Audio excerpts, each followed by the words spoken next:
नमस्कार दोस्तों, स्वागत है आप सभी का हमारे इस चैनल गरुड़ धर्मार्थ पर। दोस्तों, यदि आप भी अपनी लाइफ में कुछ नया सीखने की चाह रखते हैं तो इस चैनल को अभी सब्सक्राइब कर लें। दोस्तों, तुलसी में घर का ऐसा जल भूल कर भी मत चढ़ाना, नहीं तो पूरा घर हो जाएगा कंगाल, घर में बढ़ जाएगी गरीबी।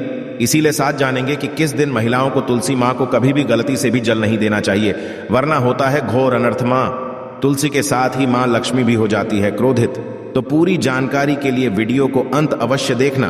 शास्त्रों के अनुसार जहां पर तुलसी का पौधा होता है तो वहां पर साक्षात मां लक्ष्मी स्थायी रूप से निवास करती हैं। आपको बता दें कि जो व्यक्ति सही तरीके से तुलसी की पूजा पाठ और देखभाल यदि कर लेता है तो सदैव महालक्ष्मी उसके घर में अपना स्थान बना लेती है।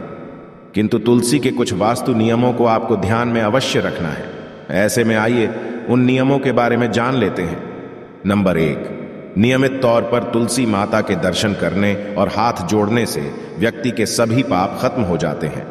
ऐसे में उसके अंदर एक नई ऊर्जा का संचार होता है जो उसे कामयाब बनाती है। नंबर 2, शास्त्रों के अनुसार तुलसी माता यदि जिस व्यक्ति पर मेहरबान हो जाए तो उसे रंक से राजा बना देती है। इसलिए माता तुलसी की सच्चे दिल से जो व्यक्ति पूजा पाठ करता है तो उसे उसका अवश्य फल मिलता है। नंबर 3, तुलसी के पौधे में प्रतिदिन पूजा पाठ और शाम को दीपक जलाने से व्यक्ति की सभी इच्छाएं पूरी होती है। नंबर 4, यदि आपका कारोबार कम चलता है या पूरी तरह से ठप हो गया है तो ऐसे में आप परेशान ना हो।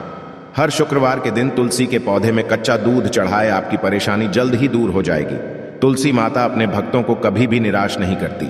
नंबर 5, जहां पर स्थायी रूप से नियमित तौर पर तुलसी में दीपक जलता है तो भूल कर भी भूत प्रेत आत्मा उस घर में भटकती भी नहीं है, बल्कि जहां पर तुलसी का पौधा लगा होता है तो उस घर से नकारात्मक ऊर्जा कोसों दूर रहती है।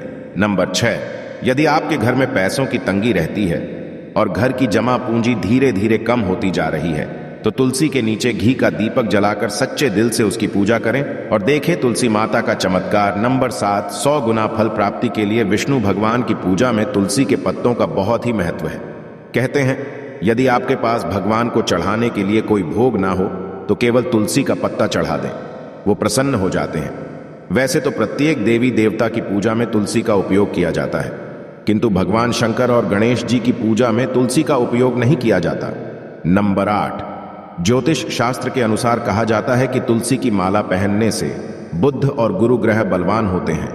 ज्योतिष अनुसार कहा जाता है कि तुलसी की माला पहनने से सभी प्रकार के सुख मिलते हैं और बुरी नजर कभी नहीं लगती।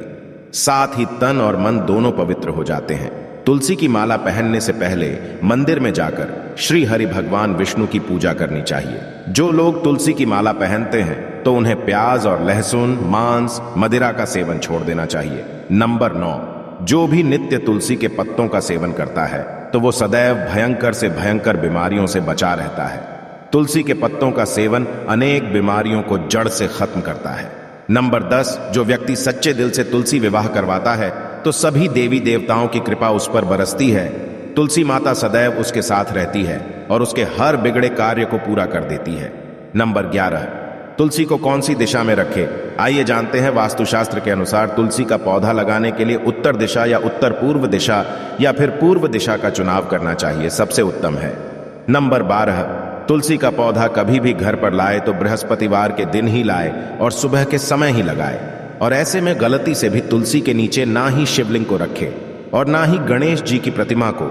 इस बात का विशेष ध्यान रखें कि तुलसी पर कभी भी गंदा या अशुद्ध जल नहीं चढ़ाना चाहिए। सदैव साफ और शुद्ध जल का ही उपयोग करें। यदि जो पानी पीने के लायक ना हो तो ऐसे जल का उपयोग ना ही करें। जिस जल को आप पीने के लिए उपयोग कर सकते हैं ऐसे जल को ही तुलसी मां को अर्पित करना चाहिए। इसके अलावा कुछ और बातों पर भी ध्यान देने की जरूरत है। दोस्तों, सबसे ज्यादा जो महिलाएं सवाल पूछना चाहती है वे ये है कि क्या मासिक धर्म के दौरान तुलसी की पूजा सकती है? क्या महिलाएं तुलसी को मासिक धर्म के दौरान जल चढ़ा सकती है या नहीं? तो चलिए इसके बारे में भी जान लेते हैं। दोस्तों, मासिक धर्म के दौरान स्त्रियां अपवित्र होती हैं और इसलिए मासिक धर्म के दौरान कुछ काम ऐसे हैं जो नहीं करने चाहिए। मंदिर नहीं जाना चाहिए तथा चौराहे पर नहीं जाना चाहिए क्योंकि इससे बुरी नजर लग सकती है। ऐसे ही पौधों में पानी भी नहीं देना चाहिए, इससे पौधे सड़ जाते हैं। और कोई भी धार्मिक कार्य भी नहीं करने चाहिए। इसलिए आपको मासिक धर्म के दौरान तुलसी को जल भी अर्पण नहीं करना चाहिए।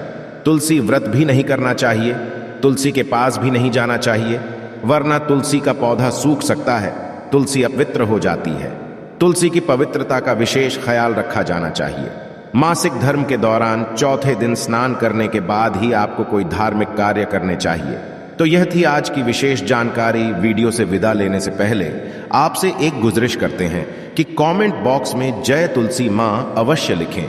आशा है कि आज की इस प्रस्तुति में बताई गई जानकारी आपको अच्छे से समझ आ गई होगी। वीडियो अच्छा लगा हो तो एक लाइक अवश्य कर दें। धन्यवाद वीडियो के अंत तक बने रहने के लिए।